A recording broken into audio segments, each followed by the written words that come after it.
우리는 왜 술에 취하는가? 사람들은 술을 좋아한다.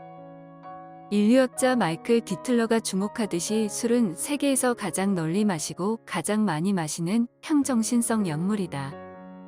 현재 전 세계 24억 명 이상 또는 지구 인구의 약 3분의 1이 일축가인 것으로 추정된다. 그리고 이런 현상은 최근에 발달한 게 아니다.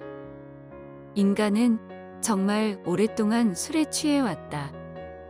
술 마시고 파티하는 이미지가 21세기 인스타그램만큼이나 초기 고고화 기록에도 많이 등장한다.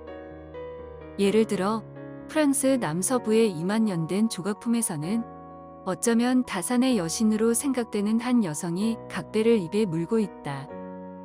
입에 가까운 부분이 넓은 쪽이라는 점만 빼면 그 여성이 그것을 악기로 삼아 불고 있다고 상상할 수도 있다.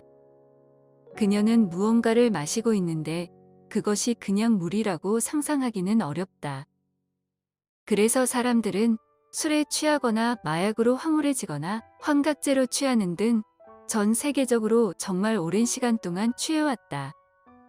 취성 물질에 대한 우리 종의 취향뿐만 아니라 우리가 변한 상태에 대한 욕구를 추구해온 엄청나게 다양한 방법을 기록한 재미있는 책은 넘쳐난다. 대체의학 정신과 의사 앤드류 웨일이 말한 것처럼 약물 사용의 편재성은 인간의 기본적인 욕구를 나타낼 정도로 매우 인상적이다. 고고학자 앤드류 셰라트도 이와 비슷하게 전 세계에서 사용되는 취하기 위한 매우 다양한 기술을 개관하면서 향정신성 경험에 대한 의도적인 추구는 해부학적으로 그리고 행동학적으로 현대의 인간만큼 오래되었을 가능성이 있다. 그것은 호모 사피엔스의 특징이다라고 주장한다.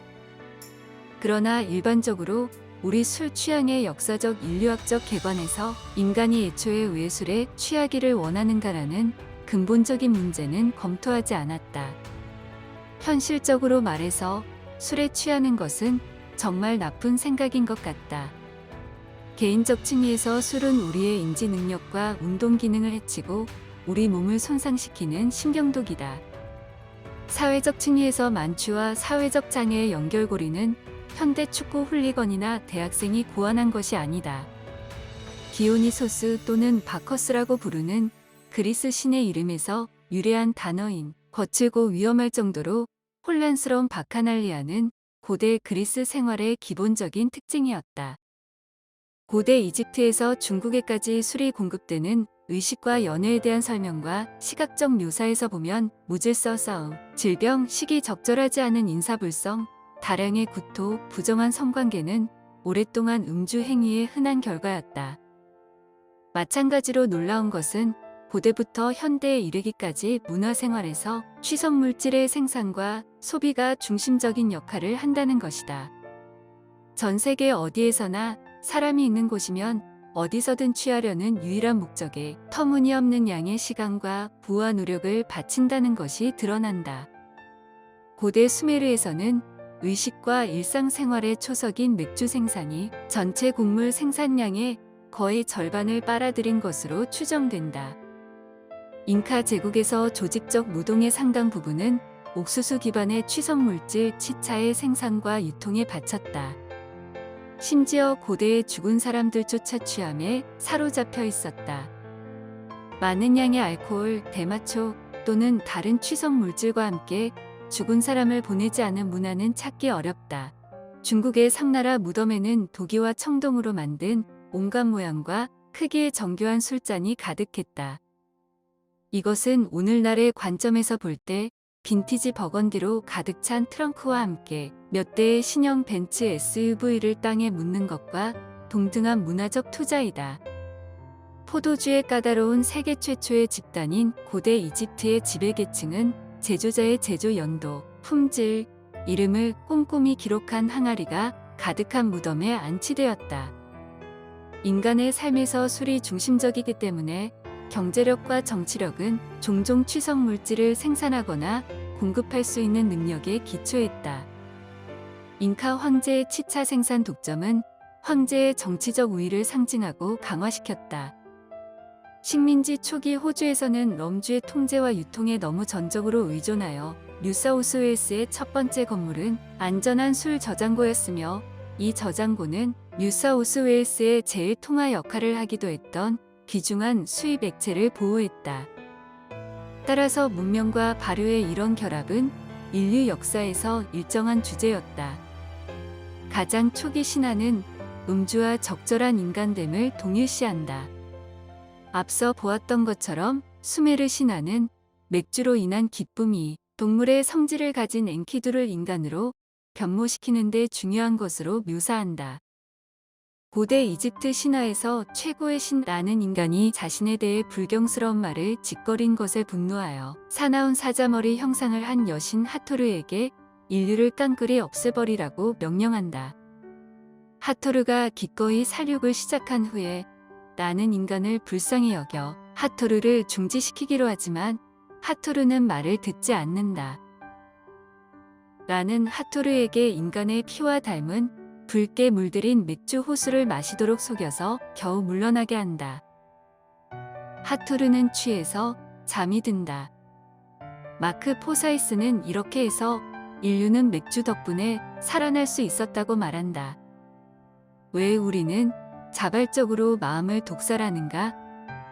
거기에 들어가는 모든 끔찍한 비용에도 불구하고 계속해서 그렇게 적극적이고 열정적으로 우리 스스로를 짐승으로 변형시킨다는 것은 우리의 실제 생명체 유형에 비추어 보면 훨씬 더 놀라운 수수께끼이다.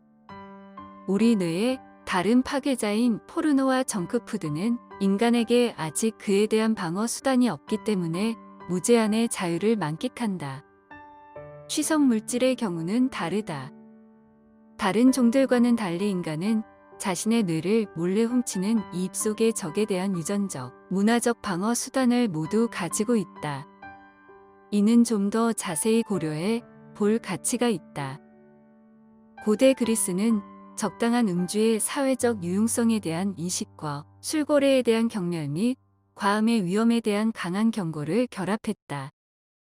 한 초기의 극작가는 술의 신 디오니소스에게 절제와 절주의 미덕에 관해 충고한다. 나는 분별 있는 사람에게 석 잔을 권한다. 첫 번째 잔은 건강을 위해, 두 번째 잔은 사랑과 쾌락을 위해, 세 번째 잔은 잠을 위한 것이다. 이 석 잔을 다 마시면 현명한 손님은 집으로 향한다.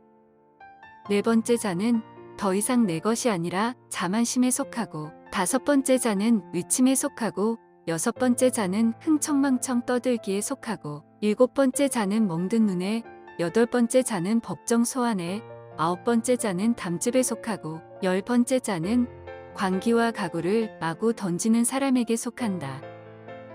이후에 서양에서 다양한 형태의 기독교는 일곱 가지 대죄 중 하나인 폭식이라는 포괄적인 말로 음주와의 오랜 전쟁을 벌였다. 오늘날 우리는 과식이라는 관점에서 폭식을 생각하는 경향이 있으며 그 죄는 확실히 돼지 갈비살을 너무 많이 먹는 것을 망라한다. 그러나 지나친 음주는 전통적으로 도덕주의적 반악적 비방으로 다루어질 뿐만 아니라 종종 주된 초점이었다. 15세기 기도서를 연구하는 한 학자는 폭식의 죄악이 가져올 수 있는 영향의 목록에 수다스러움, 홀사나운 기쁨 표현, 이성의 상실, 도박, 음탕한 생각, 사악한 말이 있었다는 것에 주목한다. 이 학자는 이런 악습이 과식 때문에 생긴 것 같지 않다고 비꼬며 말한다. 구세군의 창시자이자 최근의 금주운동가 윌리엄 부스는 음주 공경은 모든 것의 근본에 있다. 가난, 불결함, 악덕, 범죄의 10분의 9는 이 독성이 있는 주군에서 나온다. 수많은 유퍼스 나무처럼 땅을 뒤덮는 우리 사회학의 상당수는 독한 술로 끊임없이 물을 주지 않으면 점점 줄어들어 죽게 될 것이라고 분명히 말했다.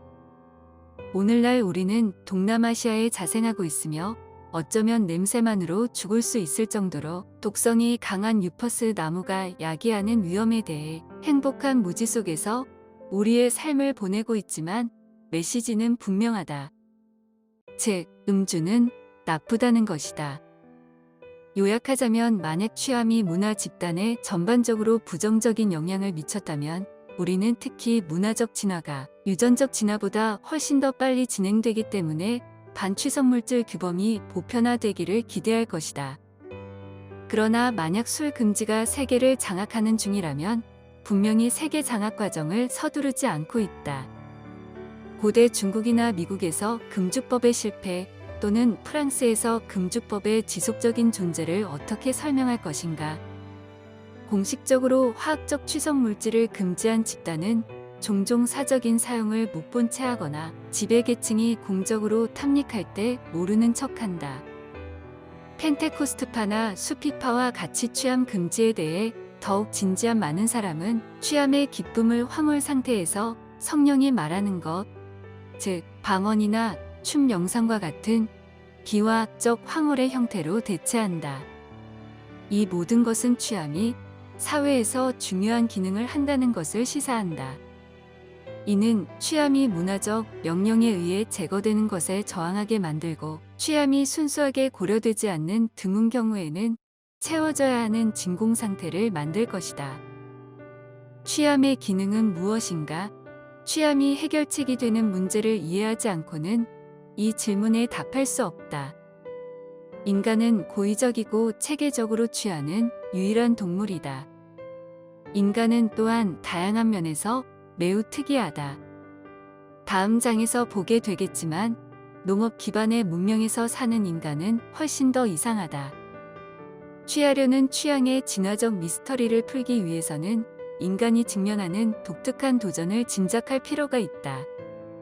즉, 인간은 적어도 겉으로는 이기심 없는 사회적 곤충처럼 행동하는 듯한 이기적인 유인원이다.